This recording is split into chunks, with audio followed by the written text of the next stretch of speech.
Hi friends, we saw in the previous video how Arjuna decides not to fight and puts forth his excuses to Krishna.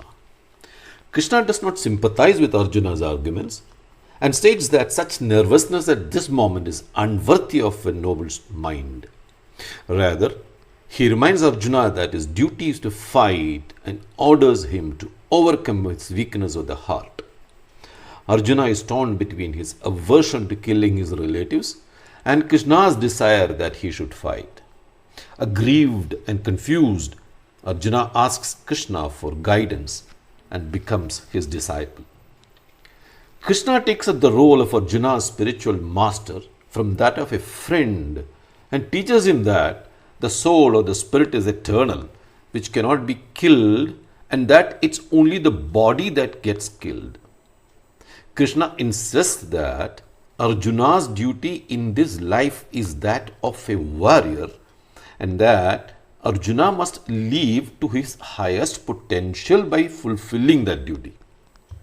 Sri Krishna reiterates the topic of social responsibilities and reminds Arjuna of his duty to fight for upholding righteousness. Arjuna's decision not to fight is based on his desire to enjoy life with his relatives, even at the cost of wisdom and his duty, and such an attitude keeps one bound to the material world. Having motivated Arjuna from the average level, Sri Krishna moves deeper into the science of work. He terms the science of working without desire for rewards as Buddhi Yoga, or the union of the intellect. The intellect must be used to restrain the mental yearning for the rewards of work and be dedicated to God. Arjuna inquires about the symptoms and the characteristics of one who is self-realized and detached.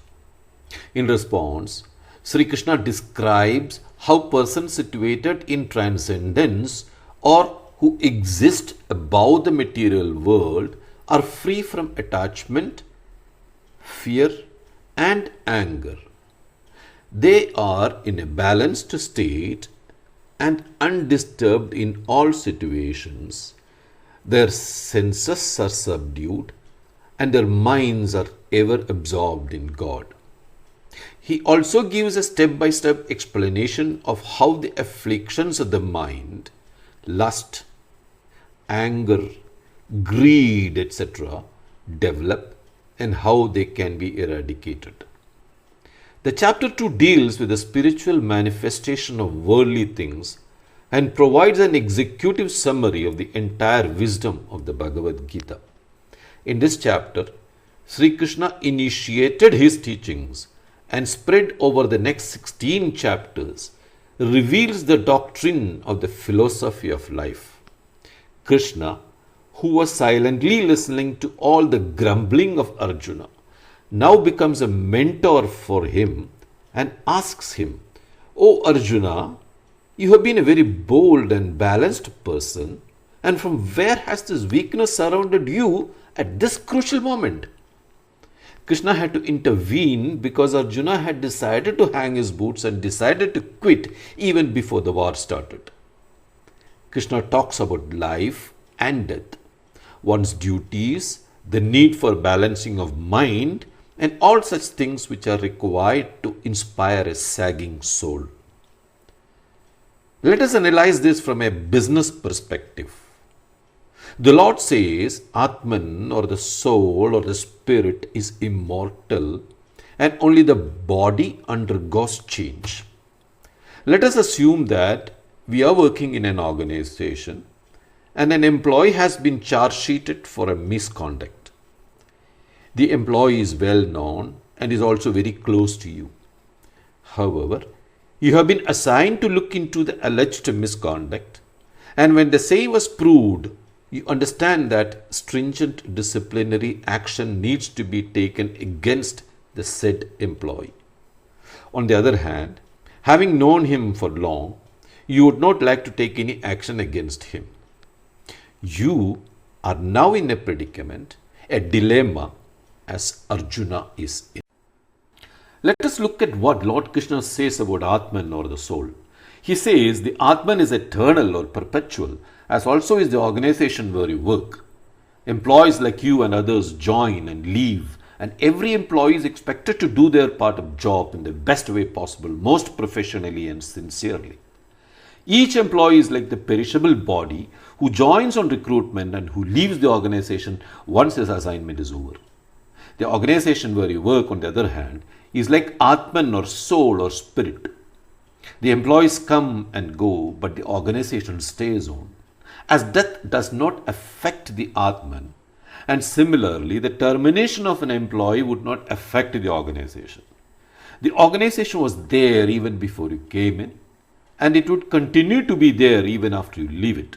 So, in the case of the employee who has committed the misconduct, he needs to be punished for upkeep of righteousness, and if that means terminating his employment, that needs to be done.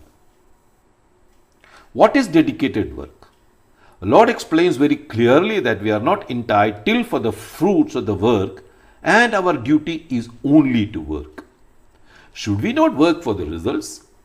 Krishna is very clear in telling that we should not bother if the fruit of the work does not come out as we expected, because work is more important than the result.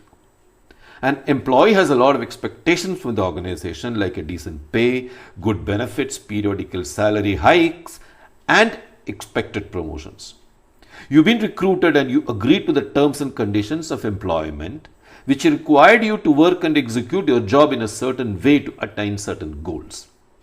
That being the case, you have to necessarily perform your job in the way the organization wants you to do. If we work looking forward that we would get all those what we expected, then many a time we are bound to get hurt and may lose interest in working. The Lord explains that a man of steady wisdom will work for the joy of working and be committed to the job and would be self-motivated. Thus, Krishna lectures Arjuna on two types of yogic philosophy. The first type is knowledge-based, Buddhi Yoga, and the second is action-based, called Karma Yoga. The point of Karma Yoga, or the art of work, is to perform action without attachment to the outcome of the action. In other words, Karma Yoga is the philosophy of doing right action and duty as opposed to selfish action. When we expect much, and if things do not work out as per expectations, we feel angry and dejected. We lose our reasoning capacity and ultimately we end up as failure. The best solution Lord gives us is to view all profits and losses as one. Ask any accountant where profits appear in the balance sheet of a corporate. They will confirm that the profits are classified under liabilities, meaning that they are not ours. We just do our duties properly and we are not entitled to their fruits. Hi friends, that's all for today. We shall now come out with videos on a number of verses in chapter 2 which we can relate in our day-to-day management, be it life or profession. Till then, bye and take care.